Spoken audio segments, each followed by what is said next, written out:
या students, welcome to our YouTube channel biology by Deepak Nain. और ये डायग्राम किसका है? न्यूरॉन का। तो इस डायग्राम को हम बोल सकते हैं ये न्यूरॉन है, या फिर इसको नर्व सेल भी बोलते हैं, नर्व सेल। और सिंपली यदि आप इसको समझें, और ऑलरेडी आपको पता भी है क्या होती है, ये स्ट्रक्चरल एंड फंक्शनल यूनिट होती है। फंक्शनल यूनिट किसकी? नर्वस सिस्टम की। हमने फर्स्ट पार्ट में जब ह्यूमन नर्वस सिस्टम पढ़ा है तो उसके अंदर ब्रेन और spinal cord mainly central nervous system में आते हैं, और जितनी भी जो इंफॉर्मेशंस वगैरह होती हैं, कलेक्ट होती हैं, यहाँ पर पहुंचाई जाती हैं मोटर न्यूरॉन्स के पास, वो सारी इन सेल से ही पहुंचाई जाती हैं। न्यूरॉन और नेफ्रॉन, इन नाम में आप कंफ्यूज मत हो जाना। नेफ्रॉन किडनी की स्ट्रक्चरल यूनिट होती है, और न्यूरॉन हमारे नर्वस सिस्टम से। नाम मिलते जुलते हैं लेकिन स्ट्रक्चर्स दोनों के। अब हम स्ट्रक्चर को समझ लेते हैं, हालांकि डिस्कस हम ऑलरेडी कर चुके हैं इसका। बुक के अंदर जो डायग्राम है वो आपको यहाँ पे दिया हुआ है। तो यहाँ पे हमारे कुछ पार्ट्स होते हैं, जैसे डेंड्राइट, जो फर्स्ट पार्ट हमने डिस्कस किया था। क्या करता है ये? Receives information.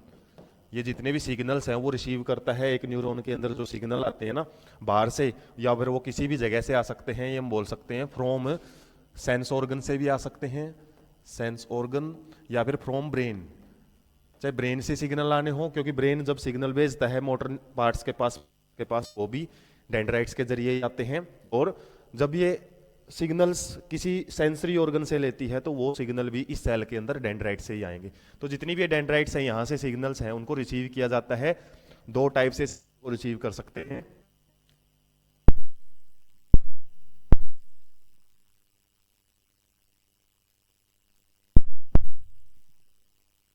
डेंड्राइट्स के द्वारा रिसीव किए जाते हैं, और कई बार क्या रहता है, इलेक्ट्रिकली भी जो सिग्नल्स हैं वो रिसीव किए जाते हैं, चार्जेज की फॉर्म में हम बोल सकते हैं।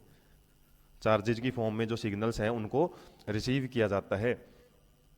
तो इस तरीके से आपको याद रखना है। और दो टाइप के हमने साइनेप्स पढ़े थे। साइनेप्स में क्या होता है, जब एक नर्व सेल्स के आगे दूसरी नर्व सेल्स होती है ना, उनके बीच में थोड़ा सा गैप होता है, और वहीं पे हमने दो टाइप के सिग्नल पढ़े थे, केमिकल और इलेक्ट्रिकल सिग्नल्स। तो ये सिग्नल्स जैसे रिसीव किए जाएंगे उसके बाद जाते हैं हमारे सेल बॉडी में। मेन सेल यही होती है न्यूरॉन की, और इसके अंदर एक न्यूक्लियस होता है। न्यूक्लियस कंट्रोलिंग एक्टिविटी, जितनी भी सेल के अंदर कंट्रोल करने वाली एक्टिविटी है, जैसे बाकी सारी सेल ऑर्गेनल से जो काम करवाना है वही न्यूक्लियस ही करता है। इसके अलावा इंफॉर्मेशन की प्रोसेसिंग का काम करता है। तो उसके बाद जो इंफॉर्मेशन है वो आगे बढ़ती है एक ट्यूबुलर स्ट्रक्चर से, जिसको हम एक्सोन बोलते हैं। और एक्सोन के ऊपर ये कुछ सेल्स प्रेजेंट होती हैं, जिनको हम क्या बोलते हैं? सेवान सेल्स।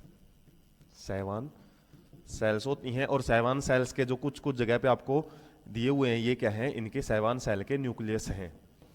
ये सेवान सेल अलग से होती हैं, ये नर्व सेल से, मतलब ऊपर कवरिंग बोला जाता है सेवान सेल्स।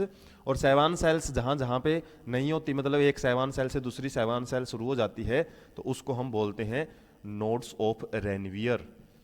Nodes of Ranvier. तो ये भी साइंटिस्ट के नाम से ही है। जैसे हम गन्ने के अंदर देखते हैं नोड एंड इंटरनोड, तो यहाँ पे आप मान सकते हो ये नोड्स हैं और ये इंटरनोड वाला पार्ट है। और जिस न्यूरॉन के अंदर इस टाइप की जो सेवान सेल पाई जाती है, वो पहले हम डिस्कस कर चुके हैं ऑलरेडी फर्स्ट पार्ट में। उसको क्या बोलते हैं? माइलिनेटेड सीथ भी बोल देते हैं। Sheath means covering. और ये माइलिनेटेड सीथ क्या करती है? सिंपली वही काम करती है जैसे इलेक्ट्रिक वायर्स के ऊपर एक प्रकार की कवरिंग होती है, पीवीसी कवरिंग, जो क्या करती है? चार्जेज को लीक होने से रोकती है। तो माइलिन शीथ का काम यही है, जो इलेक्ट्रिकल चार्जेज के रूप में इंफॉर्मेशन आगे बढ़ती है ना इन सेल्स के अंदर, तो वो चार्जेज को रोकती है फैलने से आसपास की जगह में। उसके बाद अगली नर्व सेल्स के पास जो सिग्नल भेजे जाते हैं, फिर ये जो हमारा एक्सोन है इसके काफ़ी सारे डिवाइड हमको या फिर ब्रांचेज हैं वो दिखाई देती हैं। और ब्रांचेज के ऊपर कुछ लोबुलर स्ट्रक्चर्स है वो प्रेजेंट होती है, नोब स्ट्रक्चर, जिनको हम क्या बोल सकते हैं? टर्मिनल नोब भी बोल सकते हैं, टर्मिनल नोब। और इन्हीं नोब से क्या है, कुछ केमिकल्स वगैरह वो सीक्रेट होते हैं, और अगली जो नर्व सेल है इन्हीं केमिकल्स को रिसीव करके आगे सिग्नल्स है वो बनाती हैं।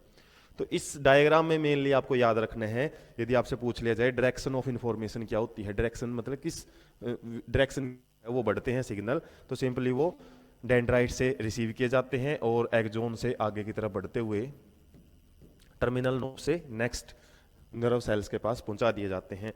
तो आपको उसके बाद सेल बॉडी, सेल बॉडी का एक नाम और आपसे यदि पूछा जाए साइटोन, कई बार लिखा मिल जाए तो आपको वो अलग ना लगे इसलिए। उसके बाद एक्सोन, और एक्सोन से फिर टर्मिनल एंडिंग भी बोल देते हैं, जैसे नाम दिया हुआ है, या टर्मिनल नो भी बोल देते हैं। तो ये नाम आपको इस सीरीज में याद रखने हैं कि किस डायरेक्शन में इंफॉर्मेशन से वो आगे बढ़ती है।